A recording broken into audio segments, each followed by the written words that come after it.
Good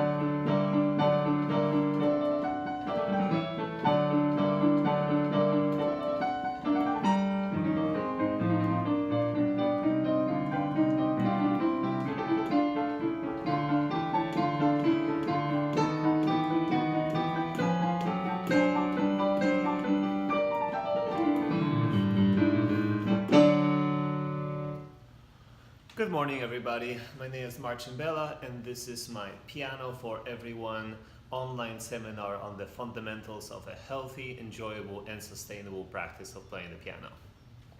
This is chapter 4, and it's devoted to practicing strategies. Say you've been watching the first 3 chapters, and you're getting a sense of like how your body needs to work, how your mind needs to work. Maybe you started going about learning how to read sheet music. This is all great. But at some point, it's going to be time to actually learn a song. So say you picked something out, something that you really want to learn, something that you think you can learn at this point. You either downloaded or purchased sheet music for it, or you decided to use one of those YouTubes where they have the keyboard and the notes kind of fly down from above and the keys highlight and it shows you which keys to press in what order. Or maybe you picked one of the YouTubes that where somebody actually shows you what to play. This chapter will guide you through the entire process of actually learning a song to a satisfying level. Because see, learning to play a piece of music is very much like a relationship. At first, there is this initial rush of excitement.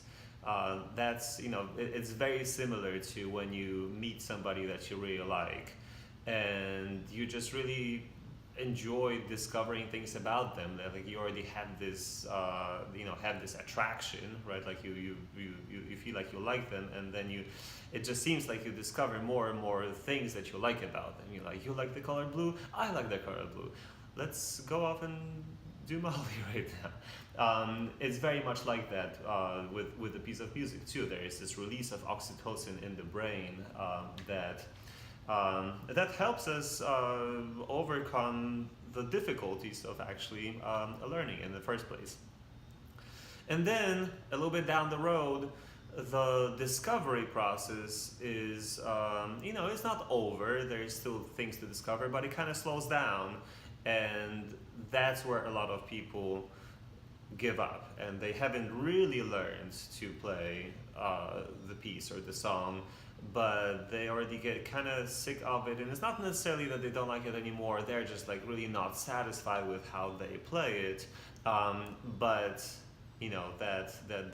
that initial excitement just isn't there anymore because you've been working on it for a long time. And then some people get over that and get to the point where they're playing it just kind of like not as well as they want to, and that's another time where that relationship could go sour. So I have for you my six level dial of the whole journey of learning a piece of music from the very beginning to a satisfying result, to the point where you're really happy with how you're playing it. And if you follow it, I'm gonna go over each stage of course, but if you follow it, then I think you're gonna experience a breakthrough in actually understanding what it's like to go the whole way, to actually finish and understand what psychological changes are going to occur in your brain as you're going through the whole process. So I'm actually the piece I played for you in the beginning of this broadcast is February from the Seasons by Peter Tchaikovsky. I might have mentioned it before. He was commissioned by a Moscow newspaper to write a piece for every month of the year. So I learned in January, and now it's February, so I'm starting that. It's just like my own personal commitment for this year. I love these pieces anyway, so it's gonna be fun to do. But I played for you not very well either. The first page, and now I'm looking at the second page that I really haven't learned. So I was gonna walk you through my dial here on that example. So the first thing that you wanna start with is what I call the hack through. This is where, this is like the first reconnaissance of your discovery journey. You just play, you allow yourself to play really terrible, like to play all these wrong notes and to go too fast and then too slow and then stumble over things and then maybe like drop the left hand, just allow yourself to just plow through it, So I'm gonna do this with this second page here. It looks kind of gnarly, so let's see what happens. Okay,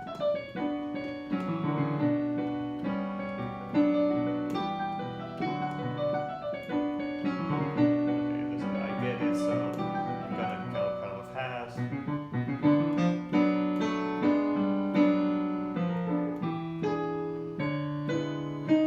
See, I don't care that I'm slowing down and speeding up. I'm just kind of discovering. I'm probably playing too loud. Who knows? And then this fun looks part. This is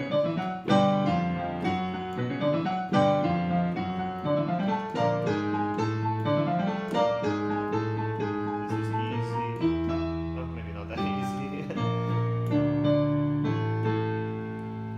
And then that's where the page turns. So that's a good stopping point. So that was a hack through. That was me kind of just seeing what's out there. It's okay. Allow yourself to do that. It's kind of fun. A lot of people just do that. They keep hacking through until they get used to how it goes and get better at it. But there are better ways to go around learning a piece of music. And that brings me to the second station on my dial, the finger roadmap. So see, in order to perform a piece of music well, your fingers need to learn a certain choreography. Just like the dancers, unless they're freestyle, but in professional choreographed situations, dancers are taught the body movements in sequence. Like they count 2, 3, 4, 5, 6, 7, 8, and they raise the arms and do this and that and backflip and leg up. There's a sequence, and their bodies eventually internalize the sequence and learn to just do it. We call it the muscle memory. The muscle memory takes place when your fingers are so used to the routine of performing a certain piece of music that your left brain, the kind of rational, analytical, aware part of your brain, doesn't have to work anymore. So you don't have to know, oh, I'm pressing an F sharp, I'm pressing an E, I'm pressing a D, I'm pressing a C sharp, I'm pressing B, D, F sharp, B at the same time. It just, the muscles of the fingers have it down and they can just do it. So that's really down the line, the goal, and my proposition is to get it done kind of right away, teach your fingers what they need to do. Notice that there is a difference between teaching yourself which keys to press and teaching your fingers what to do. Because just teaching yourself which keys to press is not necessarily a choreography, right? Like we can do the same thing, like say this figure, this way, with from pinky to the thumb. Or you may want to start with the middle finger and go. You have to kind of decide, you have to decide which finger is pressing which key. That is the finger roadmap, right? Be specific about which fingers you're using, because that's the only way to develop that routine, that muscle memory. If you switch on them every time, if you do the same music but with different fingers every time, then they don't get the memo on what to do, and you'll always be stumbling your way through it. So at this stage, I'm advising you to go really slow, and and enjoy it. Like this is the real discovery. Just like in these first few months of a new relationship, you're discovering the amazing things about that person that you like. Here, in your finger roadmap stage, you're discovering what exact individual notes and sounds add up to this amazing thing that you like so much that you want to learn on the piano. So here, I at this point, I just go slowly. I make sure that all the fingers feel good, and just listen to the sounds. There's something so cool about music in slow motion.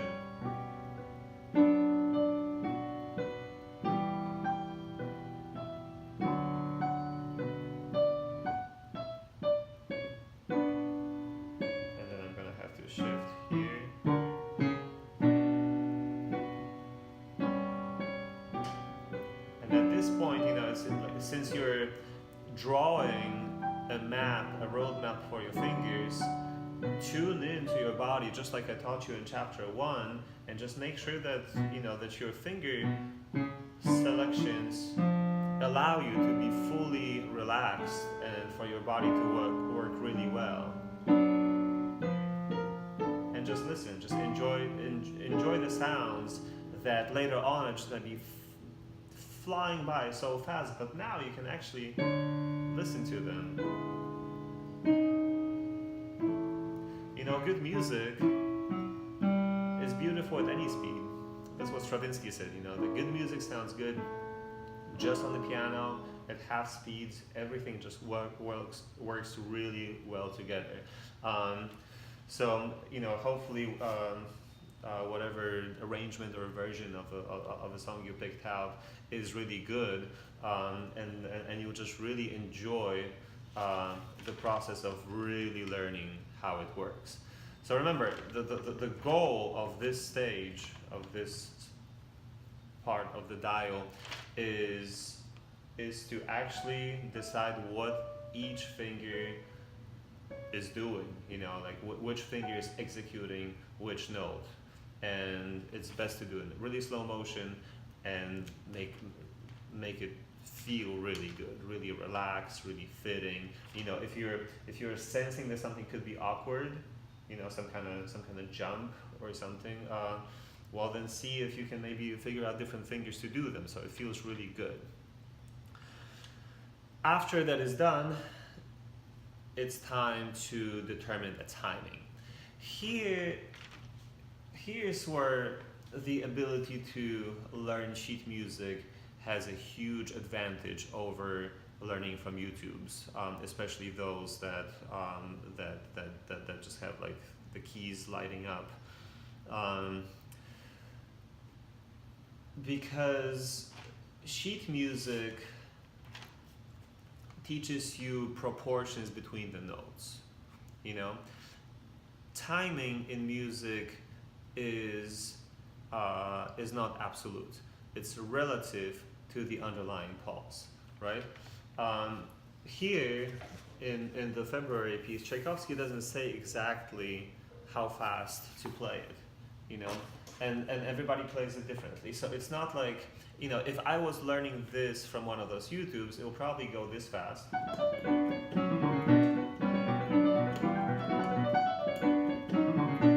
And I would have to watch just a little bit at a time, very small portions, to actually grasp what they're doing, because they're doing it at full speed. Notated sheet music doesn't have a speed, it just has proportions. It tells you, if this is the first chapter you're watching, the previous one, chapter 3, is all about reading music. So if you're all of a sudden interested, watch that at some point.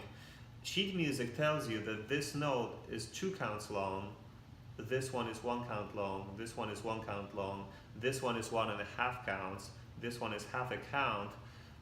it gives me the ratios between the notes, and I can do it at any speed, right? I can play this melody right there, this slow, 1, 2, 3, 4, 1, 2, and 3, 4, or I could play it 1, 2, 3, 4, 1, 2, and 3, 4, right? And anything in between. So in the learning process, it's absolutely crucial to be able to play your music slower at first, and these YouTubes only give you full speed, unless there are some that you can slow it down, which would be awesome, but I don't see how that would work, because maybe there are apps where you can do that. You can research that.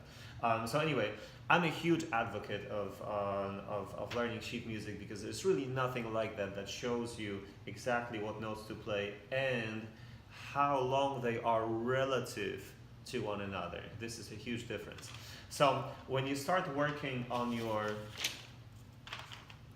timing, you want to somehow establish what is the underlying pulse behind my music. So my Tchaikovsky's February goes in 2. It goes 1, 2. The beginning went like this: 1, 2, 1, 2, 1, 2, 1, 2, 1, 2, 1, 2, 1, 2, 1, 2, 1, 2, and so forth. So that new part that I'm looking at right now is gonna go 1, 2, 1, 2, 1, 2, 1, 2, 1. For now, because that's what I can do right now. Eventually it will go 1, 2, 1, 2, 1, 2, 1, 2, 1, 2, 1, 2, 1, 2. But I'm kind of not there yet, you know. So the first goal, or actually no, the goal of this stage of the dial, the timing, is to be able to play the right notes with the right with whatever fingers you choose, which was determined here, at the right time, you know.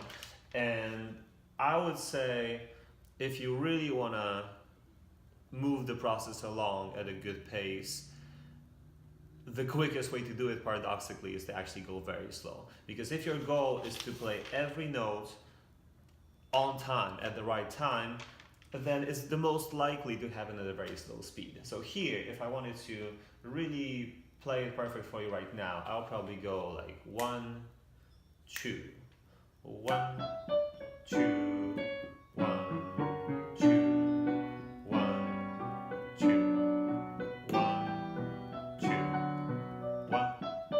2, 1, 2, 1, 2.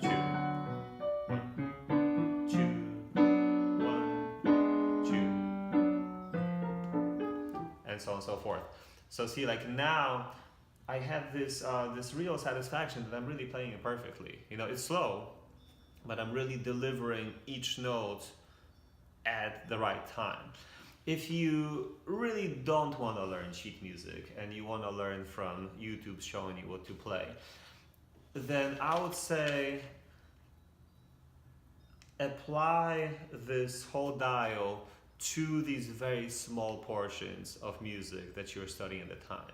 So say you watch the first 5 seconds of your YouTube, you figure out, you know, what notes they're playing, what order. Well, first, you know, you can turn the YouTube off and do your finger roadmap for it at a slow speed, or actually like not even speed at all, just like this finger goes after that one, right? Then you can pick some kind of a slow speed to do it in. The danger here is that without sheet music, you won't have this confidence that you really get it, that this note is twice as long as that one, this note is half the length of that one, and so forth. So it may be a little mushy, but you can still do it. And then you can gradually speed it up. So I would say, you know, when the goal of this is established, which is that at some speed, no matter how slow, you are pressing the right note at the right time, it's time for the speed train. And this is really one of the funnest parts of the whole thing. So for that, it's really best to use the metronome. So say I determine that I can do that that second page of February at this speed.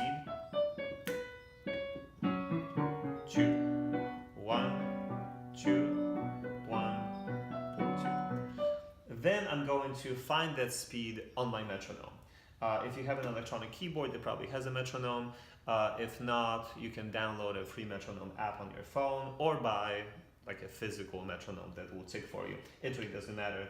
They all do the job just fine. So I think my speed was about 60.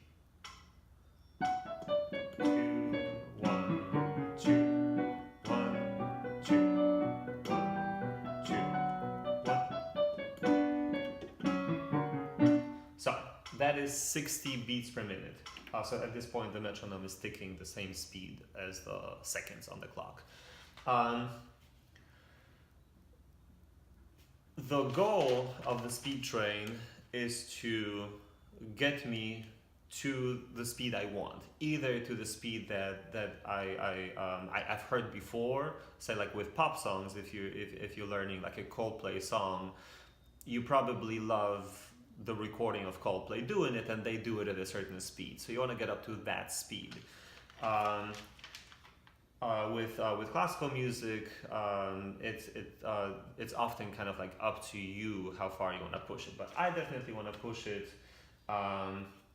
Let's see. So 60, maybe 120 would be good. So that's twice as fast.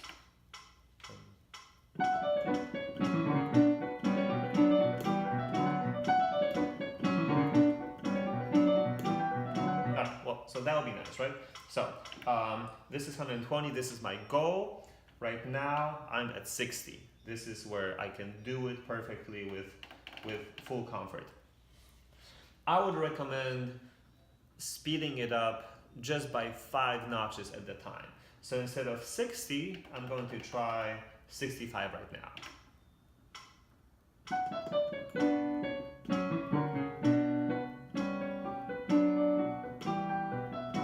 And guess what? 65 feels pretty much identical to 60. But still, make sure you can do it at 65 and turn it up to 70. And you know, honestly, it feels pretty much the same.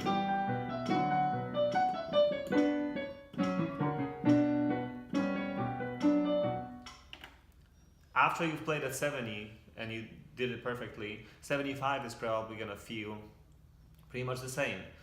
So you see what I'm driving at?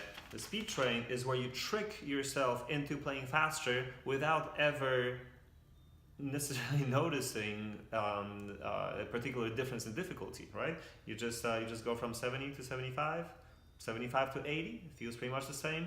It always feels pretty much the same, but before you know, you're gonna be playing at full speed, which in my case is twice as fast.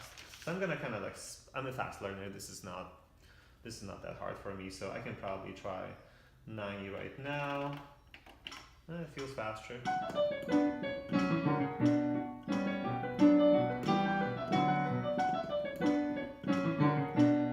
Okay, I'm gonna jump to 105, see if I can do it.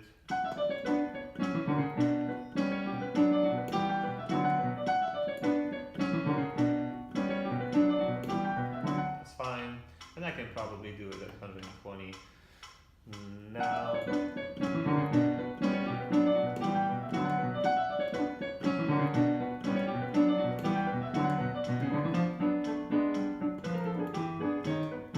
But I messed up just now. And that brings me to the last position of my dial, what I call the zero tolerance policy. See, at some point, we kind of want to do it perfectly. Not that we're all perfectionists, but there just really is a big difference between actually playing every note in time at full speed and not. And if you don't, it's gonna be tricky for you to be fully satisfied. And that's often how I get adult private students, that they play and it's okay, but it's just, it's just not 100%, and they feel like they need help. They don't necessarily really need help. They're just playing something too hard, or trying to skip steps. But there's a lot of people out there who play the piano and who aren't satisfied, and it's a big part of my mission to reduce those numbers. If you play the piano, find a way to be satisfied with it, to be really happy with it. And at some point you're gonna need to give yourself a zero tolerance policy, which means that when you're playing the song and something goes wrong, don't just go on. Stop, go back and see what's going on. Like, why did you just make a mistake? You don't have to make a mistake. You have perfectly fine fingers. You have a perfectly fine brain. It's not that you mysteriously somehow can't do it, right? Like, you just need to figure out what's going on. So you see, I messed up right around here.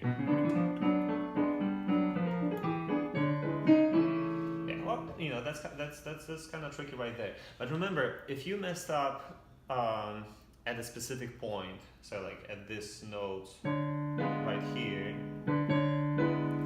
there is nothing difficult about playing this, right? My fingers go there, that's fine. No one note in a piece of music is difficult. What's difficult sometimes is this transition from the previous one to that one. That's why the way the zero tolerance policy technique works is, whenever something goes wrong, you stop right there, you go before and see where that transition is. It's always from here to here that is tricky. That, like, anybody can just play one note or one combination of notes. So you see, so at this point I'm going to slow it down to kind of take it apart and diagnose the problem. It's kind of like if computer software glitches, there is, like, somewhere down there, somewhere in there, there is a zero instead of one. And when you find that, the whole thing runs smoothly again. So let's find it. I'm good here. Okay, so there's this spread here.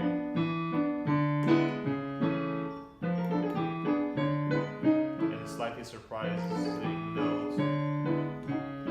Okay, so it's right here. When you find which note exactly it is that's glitching on you, like, you will find that it's just this one finger that instead of here wants to land like here or somewhere. It's just like not this. This one particular team member. Like, you have this team of players, and that team player just like doesn't quite get the memo that they need to go here at that time. A good trick to try is to go before that spot, go into it, and freeze right on that problematic note. So I'm going to do right now. And do it several times. And when you freeze on it, look, and you and it's like really, it's almost like talking to a person. You're talking to your finger like to a person. You there at this time. And they get it, and see? That part, I'm gonna go a little before. There you go.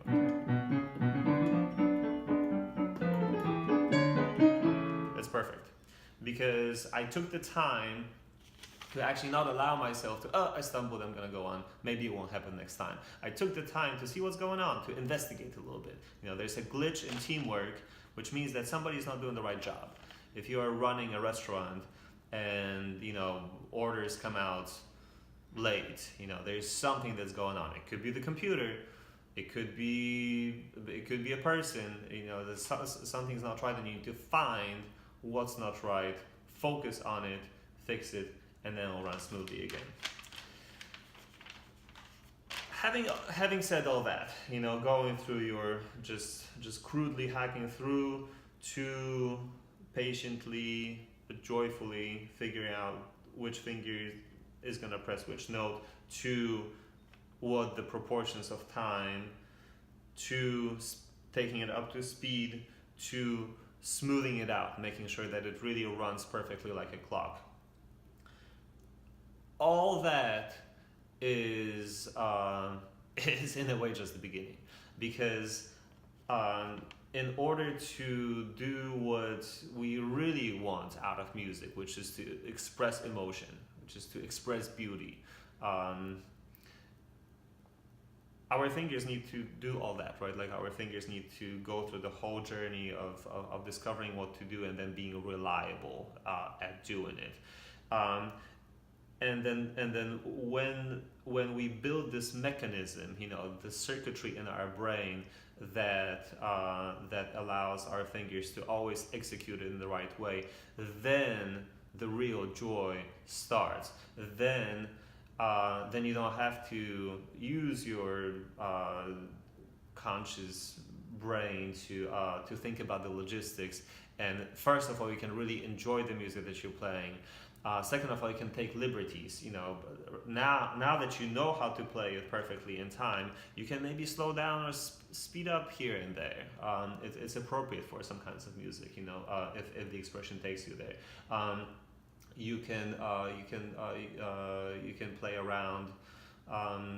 If you're learning pop music, you can play around the dynamics, going softer, going harder. Classical notated sheet music will give you instructions on how to do that. And you can really feel it, you can really get into it and put some electricity through your performance because you got it down. Last but not least, that any of those, well, first of all, those dial positions are kind of overlappable a little bit. I personally usually work on finger roadmap and timing kind of at the same time.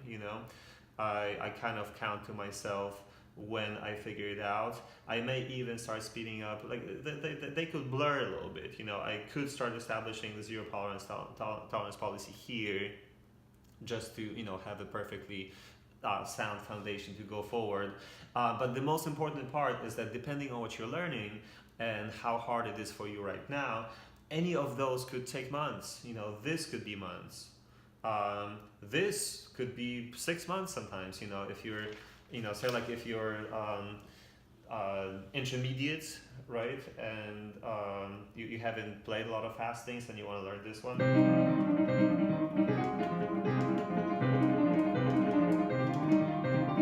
Like your muscles will need to, they'll need to build up, and it could take months to take this piece from this stage to. So at any point you have to keep checking in with yourself and asking yourself, is this enjoyable? Does this sound pretty to me? Do I want to take a break? It's perfectly fine to take breaks. But any of those could take a long time, and it's up to you to always determine whether at this point continuing it is a good thing to do, because say like you take this to half speed and take a break, learn something new. This could be the best thing you could do, because your brain will kind of like keep organizing it, and when you come back to it, you can really clean it up quickly and nail it. Who knows? Then if you are learning from the YouTubes with keys flashing, then I would say apply that whole dial to each 5 or 10 second segment that you're studying, and so you're gonna have like these like mini journeys inching you through that experience. But I really hope that I made the case today for you to learn how to read this kind of music, which is really not complicated. And chapter 3 of my Piano for Everyone explains that. So I hope you had fun, and you know, if you're watching and you want to share with me or with the community what it is that you picked out, and you want to like show me the sheet music or anything you need, please comment, message, whatever you want to do. This was Piano for Everyone Chapter 4. I'm Marcin Bela, and I'll see you next week.